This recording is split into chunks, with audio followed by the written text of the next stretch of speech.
editing for next Friday's video for Worcester, one of the Worcester videos, and I've realised that somewhere along the lines I've cocked up my videos so badly that they're not in order anymore. So I like to do Friday arrival, Saturday, Sunday, leaving home, etc. And I've now just got into my folder for next week's video for one of the follow-ups of Worcester. And there's stuff from Friday and Saturday, but I've already done the Friday, Saturday stuff on YouTube.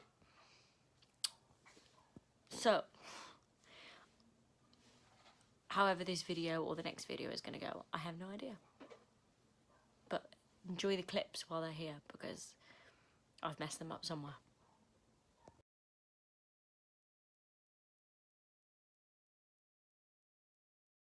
I've acquired a camera. You've acquired a camera?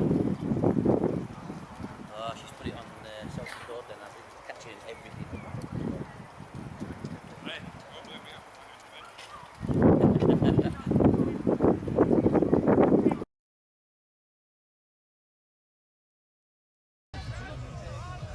We're just going to make sure our artillery are clear, and then we'll see if we can get some cannons into play.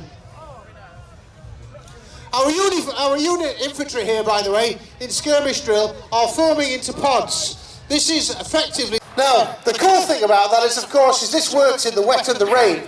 But the other cool thing about this is, it didn't take somebody too long to realise, why don't you just put the percussion cap on the back of a cartridge? So the percussion cap is so good, it literally does itself out of business. And a modern round is no more than a cartridge gun with a percussion cap on the back.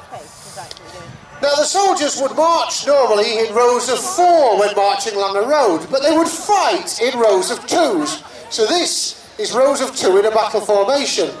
Now the idea in Napoleonic times was to get your troops into the battle, get them in a row of 2, arrayed against the enemy, and firing on him before he had a chance to do the same.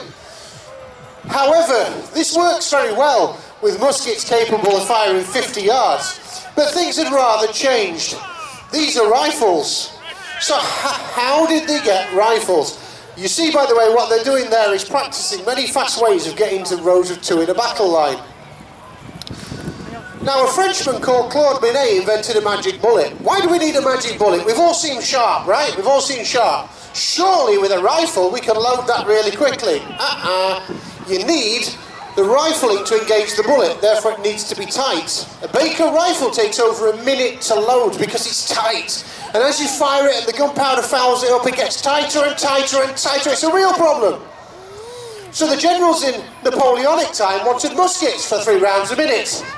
Claude Binet had the answer.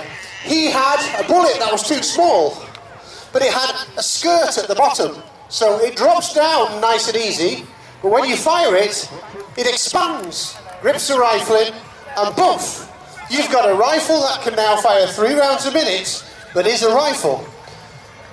Fortunately, nobody told the tactics of the time, so the first battles were fought using these very old-fashioned tactics, trying to march into line at 50 yards against an enemy that was now capable of killing you at up to 500. Cavalry charges very quickly became a thing of the past because they just started shooting them to pieces.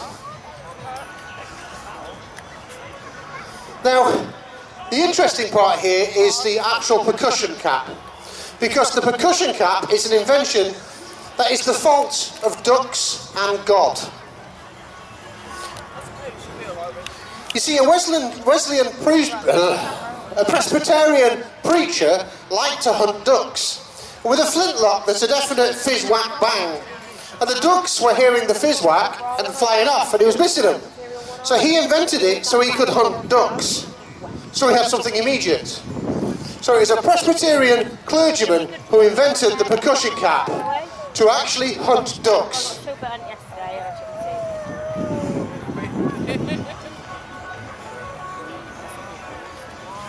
I think they're ready to fire again. When they're ready to fire again, I'll go through the loading procedure.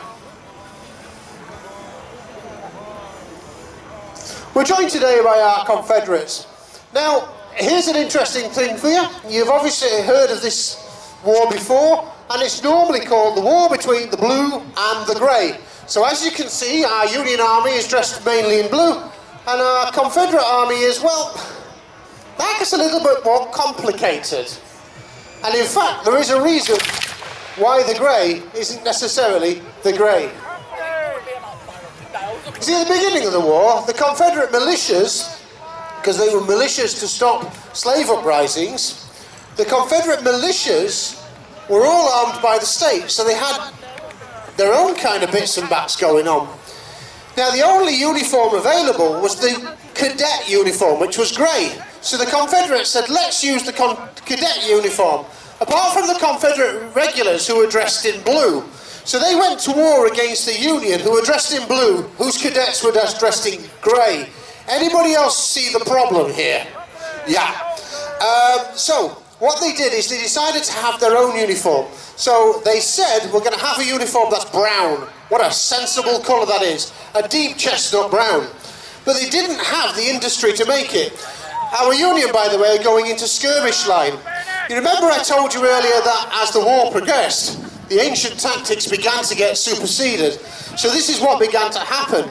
We began to fight in skirmish lines.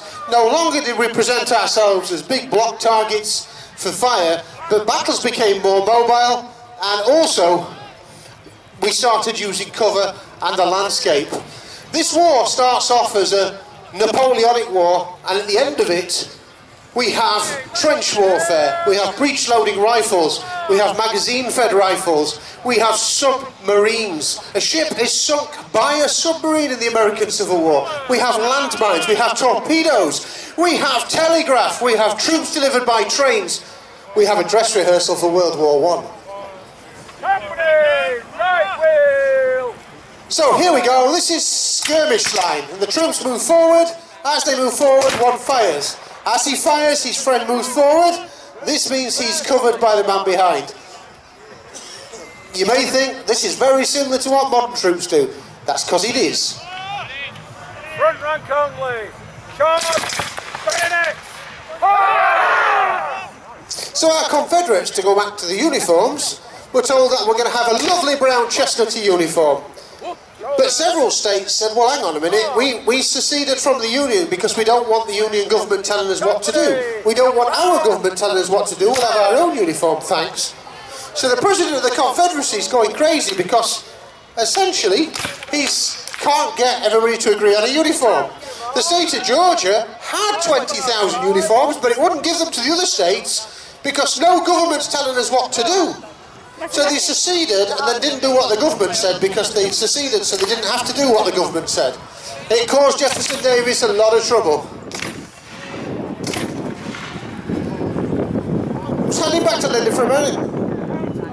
Ladies and gentlemen, can I just kindly ask, 3 people inside the arena have parked their cars in a position which has blocked the rest of the car park.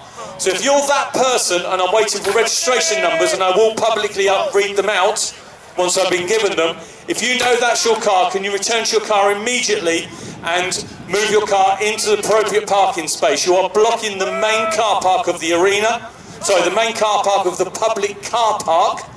So can you please return to your car, and when I've got the registration numbers and makes and models, I will be announcing them. Sorry about that. It happens, mate. It's all part of the event. It's all part of the event. Nothing ever goes to plan. Nothing ever goes to plan. Big kudos, by the way, to Squib. Big kudos to Squib Bikes, covering with an extra display, by the way. Well done, lads. So, yeah, here we go. But this is how to do it in reverse. Now, you'll notice with the Confederates, so I mentioned the battle between the blue and the grey, and actually the Confederates had to make their own uniforms. But what they actually made was a mixture of wool and cotton called jean cloth. And they dyed it in these brown dyes, but the dyes were all homemade. So what happened is it all faded to this butternut colour. But obviously, if you want to talk about the Civil War, the war between the blue and the butternut does not quite have the same impact as the war between the blue and the grey. But you can see, of course, the massive variances in the Confederate Army. You also notice that the jackets have got shorter and shorter. As the war went on, the jackets got smaller and shorter. Right, ladies and gentlemen, are you ready for some cannons? I can't hear you. Are you ready for some cannons? We're just going to make sure our artillery are clear, and then we'll see if we can get some cannons into play. Our unit infantry here, by the way, in skirmish drill, are forming into pods. This is effectively the same as modern infantry tactics, and then they will form the regiment back from the pods. So when they went into this skirmish drill, they formed these pods, split the pods, and then went into there, from there. Let's have a look at our cannon. So our cannon, I will show you the load in detail a little bit more after we've actually had them firing. Now I can see actually we're on a fairly late stage of loading cannon, and we are about ready for cannon now.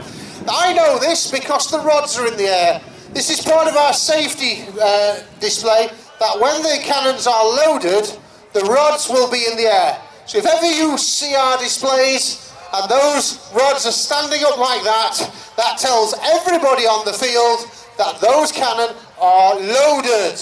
Do not walk in front of them. I also see gun captains with hands in the air, which means we are ready to fire.